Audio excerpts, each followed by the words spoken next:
Acabou o tempo das meias medidas. Chegou o momento de viver tudo o que Deus preparou para você e derramar isso sobre a terra.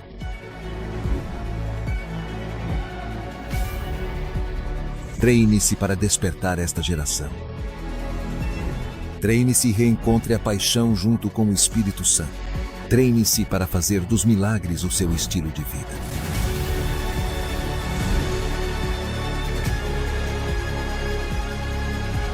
Treine-se para que o sobrenatural se torne natural na sua vida. Treine-se para estar sempre pronto e trazer o céu para a terra, de forma completa.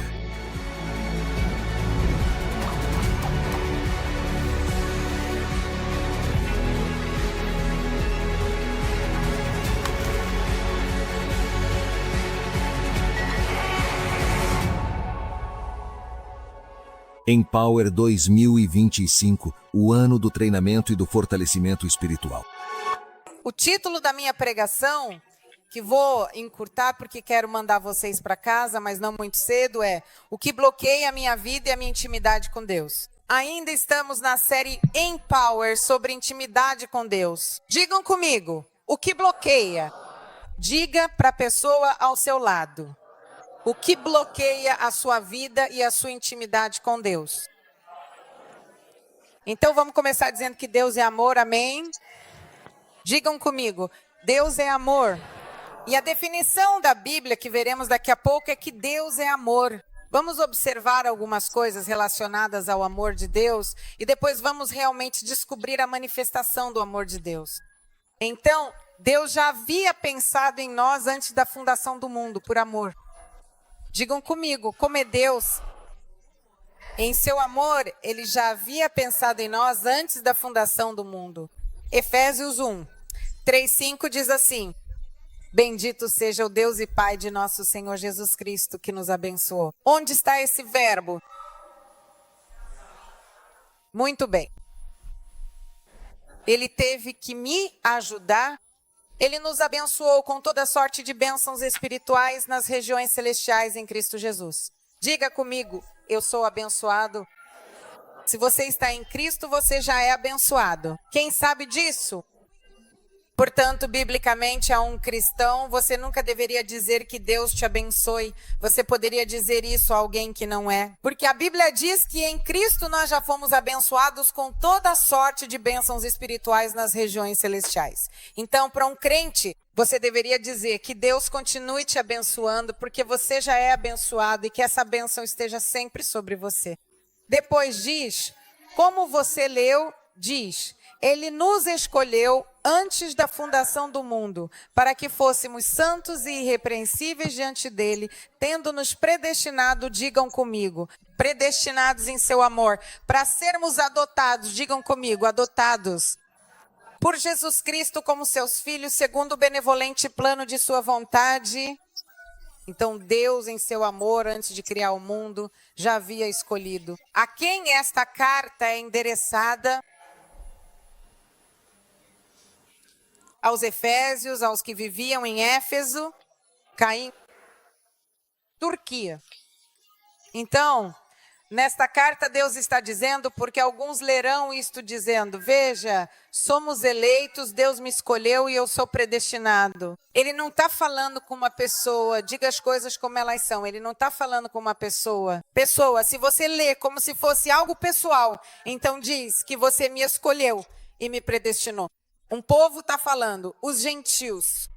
Deus, antes da fundação do mundo, já havia pensado, farei uma aliança com um povo chamado Israel, mas depois ampliarei essa aliança aos gentios, aqueles que me aceitarem.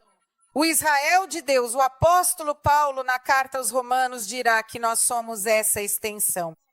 Amém? Portanto, Deus já havia pensado em incluir você e a mim em seu plano. Por quê? E a Bíblia nos ensina que é por seu amor. Digam como é, por seu amor. Outra coisa que a Bíblia diz é que devemos estar enraizados e fundamentados no amor. Digam como é, enraizados. O que isso significa? Enraizados? Que tem raízes profundas e, portanto, as nossas raízes, o nosso fundamento, a nossa base deve estar no amor de Deus. Digam como é a minha raiz e o meu fundamento. É no amor de Deus, porque só assim, digam comigo, porque só assim eu entenderei a grandeza, a profundidade, a largura das coisas de Deus. Veja o que a Bíblia diz. Por esse motivo, dobro os meus joelhos diante do Pai, Efésios 3, 14 a 19, do nosso Senhor Jesus Cristo, do qual toda a família nos céus e na terra recebe o nome, para que Ele vos conceda, segundo a riqueza da sua glória, que sejais poderosamente fortalecidos pelo seu Espírito no homem interior, e faça com que Cristo habite por meio da fé em vossos corações, para que, enraizados e fundados no amor, novamente enraizados e fundados no amor, sejam capacitados a compreender com todos os santos qual é a largura, o comprimento, a altura e a profundidade do amor de Cristo, e conhecer esse amor que excede todo conhecimento, para que digam como, para que sejam cheios de toda a plenitude de Deus. Então diz que Deus, em seu imenso amor, nos fortalece através do seu espírito no homem interior, ou seja, na pessoa que está aqui dentro, em nosso espírito. E diz que fundados e enraizados, digam fundados e enraizados, só assim seremos capazes, diz a Bíblia, veja, só assim vocês serão capazes de compreender junto com todos os santos qual é a largura, o comprimento, a altura e a profundidade do amor de Cristo e conhecer esse amor. Então, só se tenho minhas raízes no amor de Deus, só se o meu fundamento é que Deus me ama, posso alcançar a intimidade, a profundidade e a grandeza de Deus. Se eu não tenho minhas raízes no seu amor, no que Ele fez por mim, no que Ele faz por mim, no que Ele é, será muito difícil que eu tenha uma intimidade profunda com Deus e conheça a sua grandeza. Porém, ele diz que se eu tiver, poderei não só conhecer a largura, o comprimento, a altura e a profundidade, mas também conhecer esse amor que ultrapassa todo entendimento. Digam como o amor de Deus ultrapassa todo entendimento. O que isso significa? Não há como compreender o amor de Deus. Nem mesmo o mais inteligente, o mais erudito, o mais tudo pode compreender. Vai além de todo, e todo significa tudo. O amor de Deus vai além de qualquer coisa que o homem possa entender. Porque como age Deus? Mudando o mundo através da morte de seu filho. Não se pode entender, não cabe aqui dentro. Como Deus consegue nos amar mesmo quando não merecemos amor? Como Deus consegue não destruir tudo, já que só fazemos bagunça e ainda assim continua nos amando e nos dando outras chances? Não se pode compreender. Digam comigo, não se pode compreender? A menos que eu esteja enraizado e fundamentado em seu amor. Digam de novo, não se pode compreender? A menos que eu esteja enraizado e fundamentado em seu amor. A Bíblia diz ainda... Estamos fazendo uma revisão, Romanos 8, 38 e 39, que não há nada que possa nos separar do amor de Deus. Não está dizendo que sou eu que não me separo do amor de Deus, mas está dizendo que não há nada que aconteça, que eu faça. Sim, que faça Deus parar de me amar. Deus continuará me amando. Sem... Eu posso me afastar, mas Deus não se afasta, Ele continua amando. Romanos 8, 38, 39. De fato, ele diz: estou convencido de que nem morte, nem vida, nem anjos, nem principados, nem coisas presentes, nem futuras, nem poderes, nem altura, nem profundidade, nem qualquer outra criatura poderá nos separar do amor de Deus que está em Cristo Jesus. Ou seja, não há nada. Anjos, demônios, problemas, coisas profundas, mundo espiritual. Antes disso, no versículo, você verá que não há tribulação, angústia, perseguição, nada consegue me separar do amor de Deus. Aconteça o que acontecer. Deus continua me amando. Você pergunta como? Aconteça o que acontecer, Ele continua me amando. Diga para a pessoa que está ao seu lado, aconteça o que acontecer, corra para o seu amor, corra para o seu amor. Veja o que diz Isaías 54. 10, que é uma passagem que geralmente usamos justamente quando evangelizamos as pessoas, diz assim: ainda que os montes se afastem e as colinas sejam removidas, o meu amor não se afastará de ti, nem o meu pacto de paz será removido, diz o Senhor que tem compaixão de ti. Portanto, mesmo que os montes se movam, mesmo que as colinas sejam removidas, ou seja, está dizendo que mesmo que o mundo acabe, mesmo que haja um caos, uma tragédia, o meu amor nunca se afastará de ti. Digam como é o amor de Deus. Está sempre perto de mim.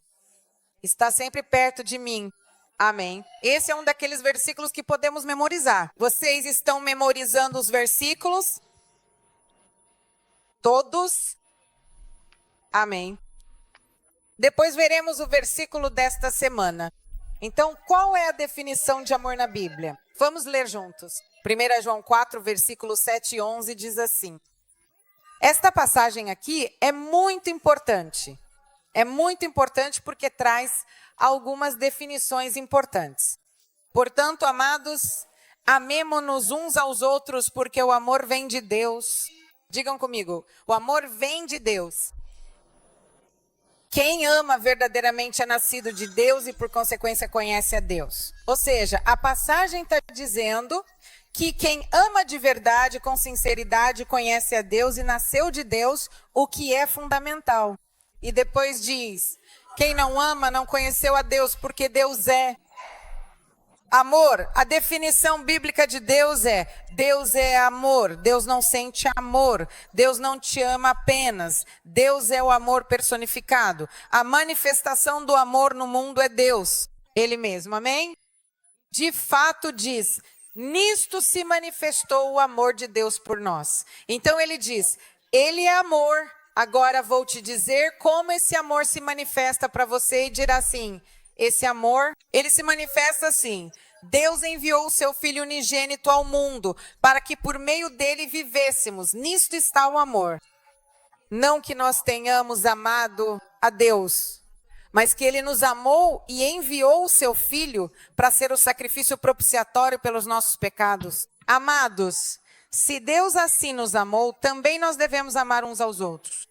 Então, outras coisas que ele está dizendo são, Deus é amor, como ele manifestou esse amor por nós, fazendo com que enviasse Jesus Cristo, seu único Filho, para pagar as nossas dívidas, os nossos pecados. Ele disse, sem Jesus, sem o sacrifício de Jesus, teria sido impossível chegar a Deus, porque Deus não convive com o pecado e nós nascemos no pecado. Então ele diz, sabe o que eu faço? Sabe qual é a manifestação do meu amor? Que ao invés de destruir todos vocês, eu envio o bote salva-vidas, o salva-vidas que é Jesus, e eu os pego e os levo. E depois diz, se Deus é tão amoroso a ponto de dar o seu Filho para o bandido, o pedófilo, o orgulhoso, o mentiroso, a mentirosa, se Deus, que vê todo o pecado, ele não vê só o que está na TV, ele vê o que está dentro do coração das pessoas, a maldade ele, que tem uma visão geral, diz, se ele decidiu salvar essas pessoas, então, irmãos, amemo-nos uns aos outros, isso significa que nós também podemos e devemos nos amar, ok? Então, vejamos o que diz. Esse versículo é muito usado em casamentos. 1 Coríntios 13, de 1 a 7. Aqui Paulo diz o que é, como o amor se manifesta em nossa vida, assim. Nós, humanos, se eu falasse as línguas dos homens e dos anjos, mas não tivesse amor, seria como um sino que ressoa ou um prato que retine. Diga comigo, se eu não tenho amor, só faço barulho. De novo, se eu não tenho amor, só faço barulho. Porque o que ele está dizendo é... Pronto, perdi tudo. O que ele está tentando dizer de forma clara é isto. É inútil. Eu sou um... Só faço barulho se não tenho amor, mesmo que fale a língua dos anjos e dos homens, mesmo que seja super espiritual. Se não houver amor, nada acontece. Se eu tivesse o dom de profecia e conhecesse todos os mistérios, todo o conhecimento e tivesse toda a fé a ponto de mover montanhas, Mas se eu não tivesse amor, ele está dizendo, você pode profetizar, pode falar em línguas, pode ter uma fé incrível. Mas se você não ama, praticamente você não é nada. Porque nós não vamos para o céu pelos dons que temos. Os dons são dados por Deus. Mas o nosso caráter, se você fala em línguas, é Deus quem te dá. A fé sobrenatural é Deus quem te dá. Mas o caráter é seu. E o caráter é uma escolha de amor. Veja como é uma escolha de amor. Se eu distribuísse todos os meus bens para alimentar os pobres, se entregasse o meu corpo para ser queimado e não tivesse amor, não, de que me adiantaria? Portanto, mesmo que eu seja a pessoa mais boa do mundo, dou tudo aos pobres sem amor. Não vale nada. Veja como é o amor. É caráter, porque sabemos que o amor é caráter. Por que em Gálatas diz que o fruto do Espírito é amor? Na época não havia ponto e vírgula. Hoje nós contamos todos os frutos do Espírito, mas eles não são contados. Muitos acreditam que é amor e a partir daí vem paz, paciência, bondade, fidelidade, etc, etc. Fruto é caráter. Diga como é fruto. É caráter. E continua e diz assim, vejamos quais são as características do amor que é Deus. Essas características nós encontramos em Deus. É paciente? É bondoso, o amor não inveja, o amor não se vangloria, o amor não se ensoberbece, não se comporta de maneira inconveniente, aleluia. Não busca o próprio interesse. Há pessoas que buscam a Deus apenas porque querem coisas. Não se irrita, e quero parar aqui. Aqui não atribui o mal. Não se alegra com a injustiça, mas se regozija com a verdade. Tudo sofre, tudo crê, tudo espera, tudo suporta. E depois dirá que tudo passará, as línguas passarão, mas o amor de Deus permanece. Então, este é Deus, e diz que Deus se manifesta, Deus amou tanto o mundo, João 3,16, passagem que geralmente sabemos de cor. Deus amou tanto o mundo que deu o seu Filho unigênito, para que todo aquele que nele crê não pereça, mas tenha a vida eterna. Diga comigo, todo aquele. Ele diz que Deus é para todos. A única coisa que temos que fazer é crer nele. Amém? Digamos que você acredita nele, perfeito. O que isso faz? Deus maravilhoso, esse amor maravilhoso. O amor sacrificial é um amor que perdoa. Como é? Perdoar, a própria palavra perdão, perdão, perdão, é um presente valioso e inestimável. E Deus, em sua infinita bondade, envia seu Filho Jesus para perdoar o mundo inteiro, para perdoar cada um de nós, individualmente, profundamente. Diga comigo, para perdoar cada um de nós. E a minha pergunta hoje para vocês e para mim é esta. Porque muitas vezes a falta de perdão nos separa do amor de Deus. E precisamos entender que mesmo que digamos, eu seja crente, Jesus te ama, muita gente não perdoa. Estamos falando de um Deus que perdoa quem o estava agredindo. Quem o despiu, quem o traiu. Estamos falando de amigos, amigo íntimo que comia à mesa com ele e ele perdoou.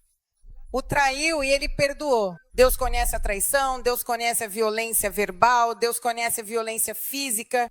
Ele conhece tudo isso e diante de tudo isso, o que poderia dizer? Pai, manda do céu um raio e fulmina ali.